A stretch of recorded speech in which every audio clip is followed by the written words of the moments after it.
నమస్కారం ప్రజలారా. ఈయనెవరో మనందరికీ తెలిసినటువంటి వ్యక్తే. ఎందుకంటే వైఎస్ అవినాష్ రెడ్డి. సరే, అవినాష్ రెడ్డి లోక్సభలో ప్రశ్నించినాడు అంటే చాలా చాలా రోజుల తర్వాత మామూలు ప్రశ్న కాదు అది.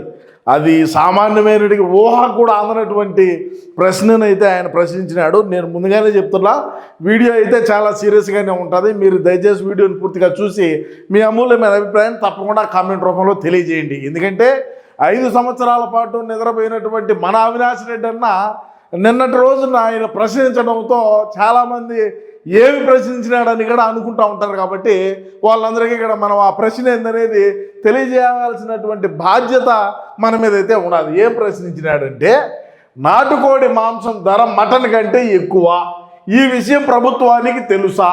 లోక్సభలో ప్రశ్నించిన వైకాపా ఎంపీ అవినాష్ రెడ్డి. మనకిప్పుడు నాటుకోడితో ఏం పని? మనకు కావాల్సింది తలకాయ కూర, రాగి సంగటి. మనకు బ్రహ్మాండంగా ప్రతిరోజు దొరుకుతూనే ఉన్నది. మనకేమి దొరకకుండా ఏమీ లేదు. మనం రోజు తింటానే ఉన్నాం, అది అందరికీ తెలుసు. మరి ఎన్ని గంటలకు తింటున్నాం ఏందనేది కూడా కొంతమందికి తెలుసు, కొంతమందికి తెలియదు. మొత్తానికి అయితే తింటున్నాము. ఈ మధ్య ఇప్పుడు నీకు అన్న ఏమి తక్కువ చేశాడు జగనన్న? బ్రహ్మాండంగా తలకాయ కూర పెడతా ఉండే, నీకు కావాల్సినటువంటి సదుపాయాలన్నీ చేశాడు. మరి లోక్సభకు పోయి నువ్వు ఇటువంటి అవులే మాటలు ఎందుకు మాట్లాడాల్సి వచ్చింది? 5 సంవత్సరాల పాటు అధికారంలో ఉండి ఏనాడైనా సరే మాకు పోలవరానికి నిధులు ఇవ్వండి, మాకు వెనకబడినటువంటి రాయలసీమ జిల్లాలకు ప్రత్యేకమైనటువంటి నిధులు ఇవ్వండి అని కానీ, లేదు స్టీల్ ప్లాంట్ కోసం కానీ, రాష్ట్ర అభివృద్ధి కోసం కానీ ఏనాడు కూడా నీ ప్రశ్నలు ఎత్తకపోగా, మరి నిన్నటి రోజున నువ్వు దేనికని ప్రశ్నించాల్సి వచ్చింది అనేది రాష్ట్రంలో ఉండేటువంటి ప్రజానికం ఈరోజు ఆలోచన చేసేటువంటి పరిస్థితి. ఎందుకంటే నువ్వు గట్టిగా ప్రశ్నించే ఏమవుతుంది అనేది అందరికీ తెలుసు. ఎందుకంటే నువ్వు అక్కడ గట్టిగా ప్రశ్నించావంటే అమిత్ షా గారు కమ్ టు మై రూమ్ అంటాడు. మళ్ళీ ఆడికి పోతే ఆడు లేనిపోయినట్టు ఏమొచ్చాయో మరి మనకు తెలియకపోయా. ఈ ప్రశ్నలన్నీ కూడా రాష్ట్రంలో ఉండేటువంటి వాళ్ళు ఈరోజు ఆలోచన చేసుకుంటారు. ఒరే, 5 సంవత్సరాల పాటు అవినాష్ రెడ్డి సరే ఏందనేది చూద్దాం.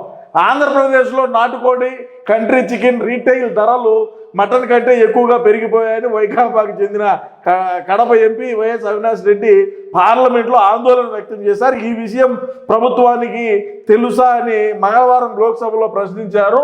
ఈ నేపథ్యంలో కేంద్ర ప్రభుత్వం పౌల్ట్రీ రైతుల కోసం రోగ నియంత్రణ, బయో సెక్యూరిటీ, పౌల్ట్రీ బీమా చర్యలను తీసుకుందా? ఒకవేళ తీసుకోకపోతే అందుకు కారణాలు ఏంటి అని సందేహం వ్యక్తం చేశారు. దీనికి కేంద్ర పశుసంవర్ధక శాఖ మంత్రి రాజీవ్ రంజన్ సింగ్ బదులిస్తూ, ఏపీలో నాటుకోడి మాంసం ధర కిలో 500 ఉండగా మటన్ ధర దాదాపు 900 ఉంది. ఈ మేరకు ఆంధ్రప్రదేశ్ ప్రభుత్వ పశుసంవర్ధక శాఖ నుంచి సమాచారం అందిందని సమాధానం ఇచ్చారు. అందువల్ల ఎంపీ లేవనెత్తిన మిగతా ప్రశ్నలేవి ఉత్పన్నం కావని స్పష్టం చేశారు. ఇది కథనైనా దీన్ని పెద్ద కథగా చేశాడు కాదు. నీకు పులివెందుల్లోనో లేకుంటే కడపలోనో మటన్ రేట్ ఎంత, చికెన్ రేట్ ఎంత అని మస్తానంగా అడిగితే చెప్పడా? ఈ ప్రశ్న వేసేదానికి నువ్వు పార్లమెంటుకు పోవాలన్నా, నువ్వు ఎంపీ కావాలన్నా? ఎవడో ఒకటి అడిగి ఆ చికెన్ రేట్ ఎంత ఉన్నదో, ఆడ మటన్ రేట్ ఎంత ఉన్నదో ఒకసారి అడిగి కనుక్కోరా మోడర్ అంటే అడిగి కనుక్కోడా? ఈ మధ్య కూడా పోయినట్టున్నావు కదా. జగనన్న ఇంటికే పోయి అన్ని రౌండ్గా టేబుల్ ఒకటి వేసి అన్ని వంటలు పెట్టినాడు. ఆ బుద్ధి తలకాయ కూర పెట్టలా, నీకు మటన్ పెట్టలా, రైస్ సంగటి పెట్టలేదా, లేదంటే నాటుకోడి పులుసు పెట్టలేదా? అన్ని రకాలు అన్ని వంటలు నీకు జరుగుతూనే ఉన్నాయి, నీకు అందుతూనే ఉన్నాయి. నువ్వు తినాల్సినప్పుడు నువ్వు బ్రహ్మాండంగా తలకాయ కూర తింటున్నావు, తినాలనుకున్నప్పుడు మటన్ తింటున్నావు, తినాలనుకున్నప్పుడు చికెన్ తింటున్నావు. ఇంకా నీకు రేట్లతో ఏం పని? లేదంటే నువ్వు ఏమన్నా ఏనాడైనా సరే పులివెందులకు సంబంధించి ఏ సంక్రాంతికనో, ఏ ఉగాదికనో, లేదంటే ఏ బక్రీద్ వచ్చిందనో, లేదంటే ఏ రంజాన్కనో, లేదంటే ఏ క్రిస్మస్ వచ్చిందని నువ్వేమన్నా నీ పార్లమెంటు పరిధిలో ఉండేటువంటి కుటుంబాలకు అందరికీ కూడా నాటుకోడి అదేవిధంగా చికెన్ ఏమన్నా పార్సల్ పంపించినావా? ఎందుకు ఈ అవులే మాటలు, ఈ అవులే కోతలు కూసేదానికి పార్లమెంటుకు పోవాలా?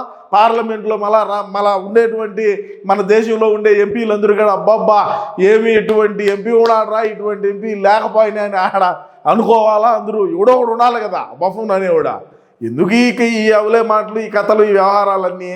ఇకనైనా సరే రాష్ట్ర అభివృద్ధి కోసం రాష్ట్రాన్ని మనం బాగు చేసుకోవాలని, రాష్ట్రంలో మౌలిక వసతులు బాగుండాలా, రాష్ట్రానికి సంపద రావాలని చెప్పి ఏదైనా మనం పోరాడితే బాగానే ఉంటుంది.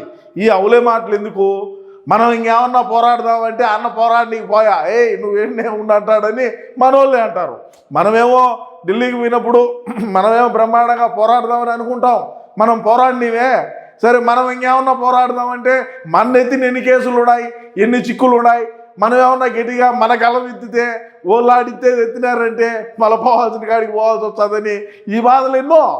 సరే ఏది ఏమైనప్పటికీ కూడా మన అవినాష్ రెడ్డి అయితే బ్రహ్మాండంగా తలకాయ కూర బాగా ఇష్టపడతాడు. అందుకోసం అని చెప్పి ఆయన మటన్ రేట్లు ఎట్లున్నాయి, చికెన్ రేట్లు ఎట్లున్నాయని లోక్సభకు పోయి మళ్ళీ లోక్సభలో ప్రశ్నించాడంటే ఇటువంటి మహానుభావుల్ని మనం ఏమనాలనేది మీ అభిప్రాయాన్ని తప్పకుండా కామెంట్ రూపంలో తెలియజేయండి ప్రజలారా. నమస్కారం.